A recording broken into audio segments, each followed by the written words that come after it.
Do some of you have questions about branding, marketing, viral content, how to supply for your business in more unique ways? Who's got some questions?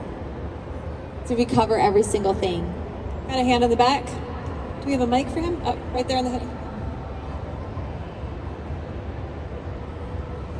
hood. Good afternoon.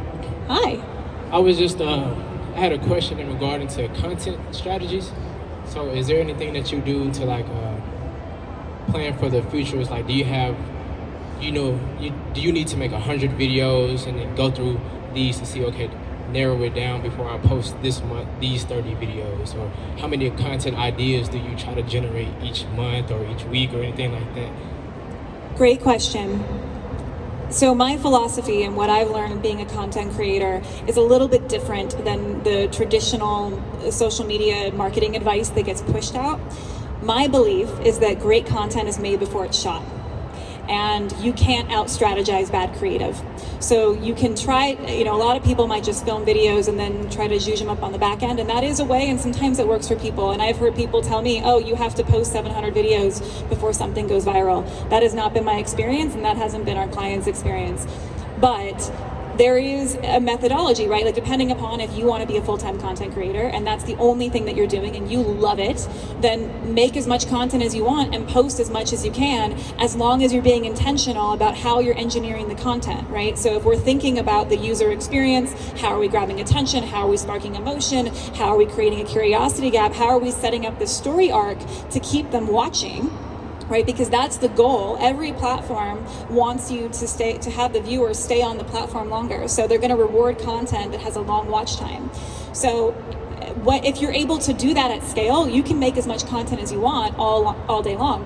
Most people that come to us or that come to our boot camps, they're not full-time content creators. And in fact, a lot of them hate content creation because it's not their primary business model and they haven't had success with it and they're exhausted. So for them, the suggestion is always going to be batch as much as you can at once and try to do things in phases. Like if you're focusing on generating ideas, have a generating idea time. If you're focusing on writing video scripts, have a writing video scripts day. If you're focusing on filming, film videos. It's when you try to do and change the skill sets each time, it's like with anything, right? You're going to have so much time that's going to you're going to have to refocus your attention to start to get into a flow. So the more you can help your productivity and efficiency by staying in that flow with content, the better it's going to be. As far as how much content you should have before you start posting, that really depends upon you. We recommend that you have at least 2 to 3 weeks or 4 weeks of content, and that could be 10 videos, that could be 15 videos, 20 videos, depending upon your schedule, just to take the pressure off. Because oftentimes you can get really excited, again, that uninformed optimism, and then as you start posting, your motivation might start waning. So we want to create a bunch of content that's ready to go on the front end so that you can start to become a more sustainable content creator and poster within your creation. Is that helpful?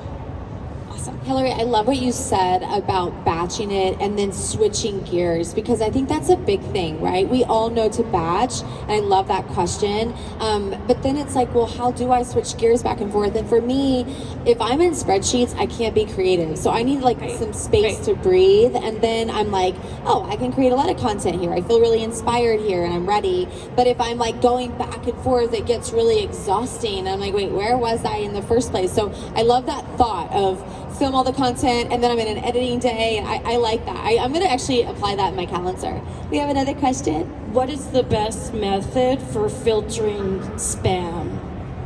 In your inbox or like your DMs or your Instagram? In DM. Okay, I love that question. That's so fun. Slip into that DM. So, okay, this is what I'll say. I personally have had more problems with people tagging me in content that I am not a part of, nor does it reflect my brand. So you can turn that feature off. When it comes to spam just like flooding your inbox, which actually you have that feature off, because I was trying to tag you, girl. I was like, I want to brag that Ashley West is in the house. By the way, you guys, you got to follow her. She's amazing. But as far as the inbox, what I love is the primary inbox versus the general inbox, and then you have the message requests, and you have the other message requests. So there's like so many like Layers. levels of spam filtration. What I do though is like when someone, like when I have my people, I'm like, I want to see their messages, I put them in my primary. The general, I kind of reserve for like just kind of like the community that I serve, but like maybe they're not like my sister, my best friend, and that sort of thing. And then I always go through my message requests because there are a lot in there. I have like over 1 million fans, so there are a lot in there that I really want to be connected to. And I'm like, oh, this is cool. Or I met someone at Magic and they're shouting out, and I shout them out too and support their business. So I do think that you kind of filter that, but if you use those inboxes effectively, it'd be really great. But I need to turn off that tag. Okay, we have another question over here. Girl, your hair, that's my question. So beautiful. Like, what are is the this a products? Monet hair? We have so many Monet women here. I'm like, that hair though, it's like, yes. I got you next. I'm sorry. I saw her first. I'm sorry. Hi guys, I'm so excited to be here. So I feel like I have a good community in my small businesses, and I'm from a really, really small town. But I have no idea how to branch out and reach other people and expand my boutique online to other states. I feel kind of stuck. I'm like, I don't have the education to do that. Is it all fashion? Yeah. Okay. What's your name, by the way? What's your boutique? My name is Tara Malcolm, and I'm with Madden Zoe Boutique. Oh, that's so much fun. I love that. Thank you so much. So I'll tell you what we did with the McCord list, because the McCord list is this big community, in case you don't know, of celebrities and influencers that we built out of LA, and we were really intentional about growing a community, serving the community, giving them support, coaching, partnerships with awesome brands, amazing thought leaders, and be able to build something big. So what I did was I started building, like I literally went on little clicks. So everyone knows the little clicks from high school, right? So if you want to start venturing out, I think the easiest way to do it in fashion is by working with influencers, because you're going to be able to build it into like a micro community and kind of leverage that. Has anyone used broadcast channels yet on Instagram? It's a new feature. I've been using it here at Magic, but this is really impactful. So basically what you could do is you can identify an influencer who's in a city that you might want to be involved in. Let's say it's LA.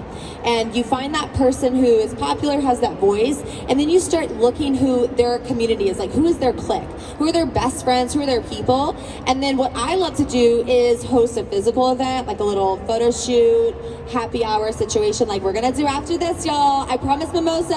You get a mimosa, you get a mimosa, everyone's getting mimosas.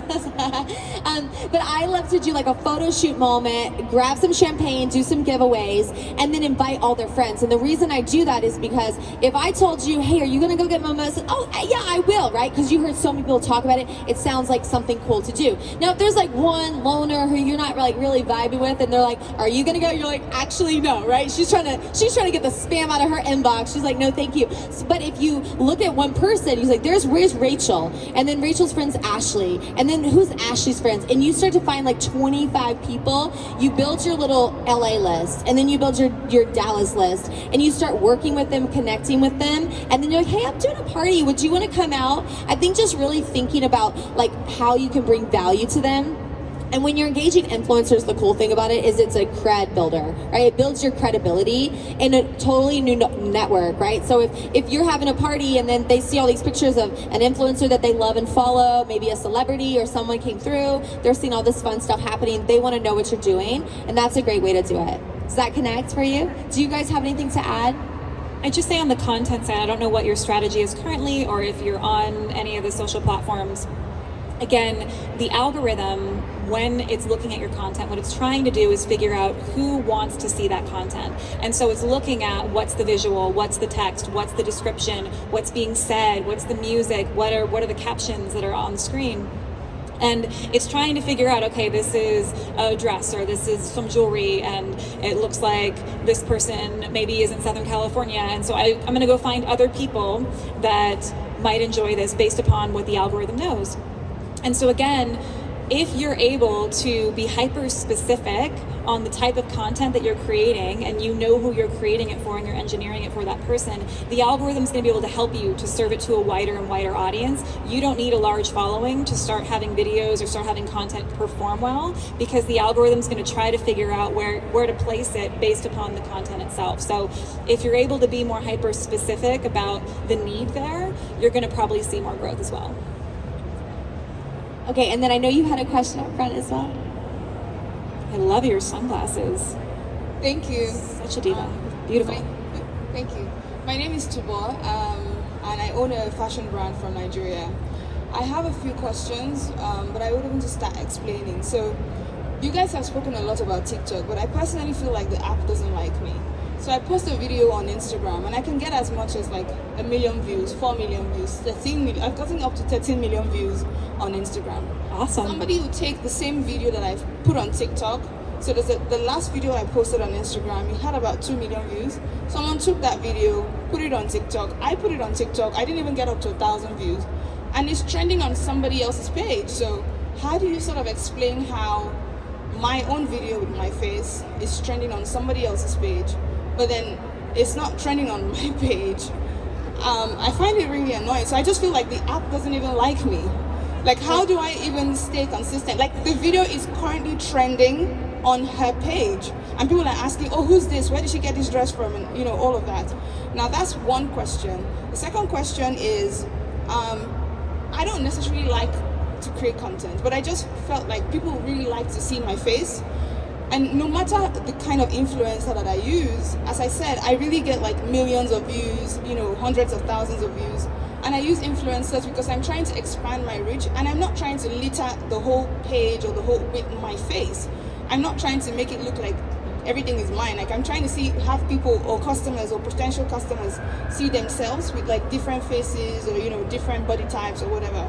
But when I put other influencers on the page, they don't do well. People don't view them. But once it's me, it just, like, how do you break out of that? Because I'm not trying to create a brand for myself. I'm trying to branch into like the international market. And then the last question, you mentioned something, I'm not sure if I heard you clearly. I think you said something about like an agency with different types of influencers. So I'd like to speak with you about that much later. Yeah, I would love to support you. Those are great questions. So the first thing I would say is the McCord list works with TikTok Shop. So if you want to, after the conversation, let's connect because, and by the way, my email is super easy. It's rachel@rachelmccord.com, just so you have it. But we can probably just check your username because there might be shadow banning or something on it, and there might be some sort of issue that we can help resolve for you, especially since you are trending in so many different arenas. It sounds like you know what you're doing when it comes to content, and your own content is trending on TikTok as well. So if I can do anything on that, I would love to support you on that one. And yes, we do have a network with celebrities and influencers, so I'd love to help support you. What was the third question? What did I miss? Yeah, so there was the question about why is the content doing well over here and not on my page but on somebody else's, and the second one was about her not wanting to be the face of the brand, but when she has other influencers on, the videos don't perform as well. Did you want to speak to that first? Yeah, that's great. So to the question on your voice, I think this is something I see a lot because I work with a lot of celebrities and influencers, and it's really hard for them to distance themselves from the brand because people have an affinity to them and they love them. The first thought could be that you start to do some more community stuff where you're with them in the photos and the content, and so you start to engage the community in that way. But I do think sometimes, you know, as an entrepreneur, I will say the most important lesson that we have to learn is like, what are the things that I cannot outsource and what are the things that I can, right? Because I always ask myself when I'm doing something super mundane, like, am I the only person who could be doing this right now in my business? And it sounds like the crowds love you, and I think a lot of us can relate that that's what a lot of brands aspire to do. So while it's difficult as far as like a heavy load, I think if you take some of Hilary's advice on batching content, you could be more efficient with it and maybe feel more tied to it. I would hope that you could also tap in like on a heart level to like why you started it and what it means to you and what you want to do, because if you can find where that avenue is, I think you could really scale it. But I always say, like you're saying too, right? Post and test. Like when you see that something's working, like I like to double down on what's working. And so, you know, I would actually say like find a way to figure out that piece to incorporate yourself. Maybe have a couple other people. I work with Kristen Cavallari, and she had the same problem, but she started doing photo shoots with her girls and started to find like a vibe that was Kristen. So even though it wasn't Kristen, looked a lot like her, they were doing photos together, and then before long she was able to use Uncommon James and like really get a little bit off of it. Does that help at all? Do you guys have anything to add there? Yeah, I'd say to that, the research supports that People are 80% more likely to buy from a face that they know and the name of a brand than they are from a company. People don't buy from brands, they buy from people. So you have built amazing brand affinity and brand credibility and brand trust. So I would encourage you to lean into that. And maybe if you wanted, I don't know how your pages are set up, and if you have a personal profile and a brand profile, maybe on the brand profile is where you're focusing on the diversity, and then your personal, you're just really leaning into that and showcasing the brand as is. But if people are really resonating with that and that's working for you, I would keep going with that as much as possible and become known. And that's the hardest thing, is people have the hardest time going from unknown to known in their space. And if you're able to do that, then you can diversify on the back end and just grow exponentially that way. So I would lean into what's working for you right now. And even if it's just, hey, this is the plan for the next year, like, become Rihanna, right? Like, Rihanna can do no wrong. She can have a makeup line, she can have music, we don't care. I'm gonna take whatever she gives me. If Beyonce wants to create, Beehive Honey, I'm here for it, right? So just go through, become known for that space, and then you can leverage that into other things, and then let other people start to promote that for you. On the having content stolen side, this has happened to me so many times. I have one particular fond memory of losing 40 million views on a video. I posted it, it didn't do well on my page. Somebody else took it down, put it on their TikTok, maybe had 300 followers, did 40 million views, created 40,000 followers overnight for this profile, made international headlines on the video. I was not attached to it whatsoever. So we ended up getting the profile taken down. So that's something else you can do if you wanted to protect your IP, because most people don't understand that just because it's in the public doesn't mean it's public domain. Public domain means that the creator has to have been dead for 100 years in order for somebody else to be able to monetize off of it. So if you are ripping somebody else's videos and putting them up on your page, which a lot of social media managers push because they're great content and they're gonna help get views and they're gonna build a following, but unless you have explicit written permission from that creator to use their content, you are in violation of all the terms and conditions of every social media profile, and that creator has the right to go after you. And that could result in your profile getting taken down, you getting banned from the app. The platforms have the ability to track your phone's IP address and keep you from creating a new account if you violate the T's and C's too many times. So it's a harsh punishment for somebody to go that way and to take that from you. So, and that's something that when we were full-time creators, we had to do. We were uploading to copyright protection services and they were tracking that and who else was posting our videos. That particular video that the guy got 40 million views on, I think in the matter of a week, had over 20,000 other people that had reposted that video. But what was interesting was when I went through the rights manager to look at all the people that had uploaded this video that was performing so much better on most of them than mine, maybe only 1 or 2% had over 1 million views. So part of it is it's a great piece of content, and part of it is the luck of the draw on the right profile at the right time. And it's also why we encourage, if you have a video that did well, to repost it, or a video that you engineered properly but didn't do well, to repost it in 2 weeks or 3 weeks or a month, because there's a likelihood that maybe something shifted and now it will do better for you. So you can protect those. I think checking in to see if there's any shadow ban issues could be something to look into as well. But that is always going to be something that creators, especially right now when we're kind of in the LimeWire age of content creation, where there aren't rules to protect content creators just yet in their IP, but we're moving towards that. So it's a bit of a headache, but I think that as long as you're able to look at it as, you have rights and you have options, I think that there's a lot that can be done, and also you're not alone. We've all been there. Yep, we have a question over here in the back, and then you're up here in the front. That hat though, oh my goodness, you look so beautiful. Nice to see you again. Hey, I just had a quick question about how does HyperSKU allow myself, if I'm starting a business, to put in less investment upfront?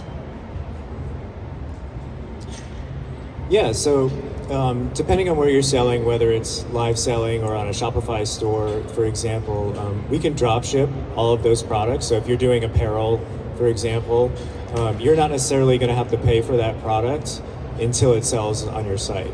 And we have different, payment solutions like HyperSKU Wallet that you can fund and easily transfer the money and make sure those things are covered. But yeah, from a dropship perspective, it's very easy to fill your store, build a catalog, build a line, and then not have to pay for those until the orders start flowing through your Shopify or whichever account you're using. That's a great It's a very easy way to get started. Yep, and I think we had a question here. Yep, and then I got you right after. I'm sorry. I love that you don't have to carry your own inventory. That's amazing. I know, isn't that amazing? I feel like that's like the fear of starting your own business. It's like, I don't want all the inventory. So first of all, I want to say hi, Rachel. I love you so much. I saw you last February. So good to see you. So I'm Rochelle from Rochelle's Boutiques. So I have 5 clothing boutiques.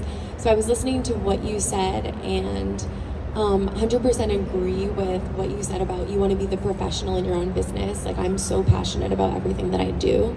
But then I'm listening to Hilary, and on the other extreme, like a lot of, I think, other boutique owners, I know nothing. Like, I don't like using, I have a great team of managers that does it for me, but I don't like using a computer.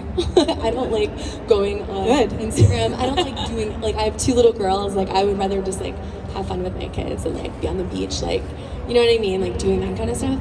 So I think and that's where probably a lot of people, I'm sure, feel the same way. It's like, you're so passionate about what you do, and I feel like I'm 100% passionate about what I do. But being able to communicate that on Instagram is like a whole nother thing, because you're talking about being vulnerable, right? And like letting people see, you know, your vulnerability. But it's like, I feel like I'm super confident and I'm really good at like buying, like we have no problem selling millions of dollars in my boutiques. But when it comes to selling online and like doing social media stuff, like I don't know how to do a reel. Like, I don't know how to do any of that stuff. And to be honest, I'm not really interested in doing it, but I would love to be like vulnerable and let people see that. But it's like, and I've started to kind of watch a lot of other brands, and I feel like it's easy if you have an online brand, right? Or you have one store and you're the only person, and it's like easy to film yourself. But when I'm not in all 5 stores, and you know what I mean, it's hard to like have that vulnerability. So what would you want to get out of doing content? I mean, because it might not be something that you need or want to do, which is totally okay. To be honest, like, the number one reason I do what I do is because my dad passed away 14 years ago. To brain cancer. So I opened a store when I was 19, and then I've been doing it now for like 22 years. So like every time I open a store, I'm like, you know, it's beautiful. I didn't expect for that to happen, but yeah, it's okay. Okay, we're getting vulnerable right here, you guys. But I want to ask the room, who here hearing that story would want to shop at one of those 5 boutiques, right? I'm both arms, because like you said, it's about the people, and I love you, and I'm so happy you're here, and I'm so happy we finally get some more time together, because it's been such a flash, and we've been in inboxes, so I'm excited to grab you and give you a free hug and snuggle with you, because I understand. And you know, I think what's really powerful is the fact that you actually do move with your heart. You are naturally a real, authentic creator, and you do that in an analog experience. And your question is, how do I take an analog experience that's working very well in all my 5 boutiques, and I know very, very much about your success? How do I take that and translate that in the digital space? And can I just be honest with you, that's the easiest thing to possibly do. Really? It is so much harder to birth something that actually works, like we were just talking about with you, my love. Like, it's so much harder to birth something that works, right, than to find something that works and then scale that. It's a conversation of scale, really, is what you're saying. So let's definitely dig in and put some support around you right now, so that you can find that time to go on the beach with your littles and do play dates with my Jude and all the fun stuff, because I think it's really incredible, and what you've done is amazing, and the culture inside all of your shops is really remarkable. So we just really need to like help create that experience online and then scale that through content, and we can definitely do that with you. I'm ready for it. Same. I was going to add to that, I think that you can also look at content as not needing to be selling, because the reality is that the users are going to go and consume your content. They're going to connect with you through the content, and then they're going to close the gap to figure out, what does she do? What I need to learn more about her, right? Duolingo is an amazing example of this. Anyone follow the Duolingo or seen a Duolingo? It's a silly mascot bird that I think was a costume left over from a conference, much like this one. and they decided that they were not going to ever sell any of their products online. It's just a day in the life of Duo the Bird raising mischief all over the office. And the account has 3 million followers or something on TikTok. They've created such an incredible culture. And then, because of that, the users are now bridging the gap and going and downloading the app. It's the most downloaded language learning platform in the world, and it's a very unsexy brand. But they did it just by creating content that resonated with their values and voice. You could make content about your life and just being a business owner and a mom, and how you're not making content because you're out on the beach and that matters more, and why you started the store. And just how incredible that is, and why you decided to make this happen to begin with. So the content doesn't need to be you in the store showing outfits, right? This is, why are you here? Why are you doing this? Why does this matter to you? So this is totally unrelated and the opposite, like in a darker place. I don't watch the news. Let's go there. It's way too depressing, and anyone that has kids knows like how scary it is. But I go to the gym with my husband now, and unfortunately the news is in front of me on the elliptical, so I've seen it. So like America's Most Wanted guy came back because like we're #1, right? The United States is #1 for human trafficking. I have 2 little girls that are almost 6 and 9. My aunt the other day, I was talking to her about Instagram, and she was like, should you have your daughters on there? You know what I mean? So that's like the other side of it, I think, for me. It's like, and I did post on our story because we had like an awesome like Valentine's party. We went through like 20 bottles of mimosas, like you're gonna do, I'm sure a lot more today, in all of our stores. And I ended up posting on the story anyway with me and my 2 little girls that were in like hard outfits, but I had my mom on there because she's so proud, and that's like a whole nother thing. But I guess like, it's another thing. I'm just like, yeah, you don't don't be doing that. You don't have to. You don't have to do anything you don't want to do, and I certainly would never encourage you to do something that's uncomfortable. Right. But I think you can tell the story of you being a mom without having to show them, and you can tell a story of you and how the way that you work and how you spend your time, because it matters to you to have quality time with them.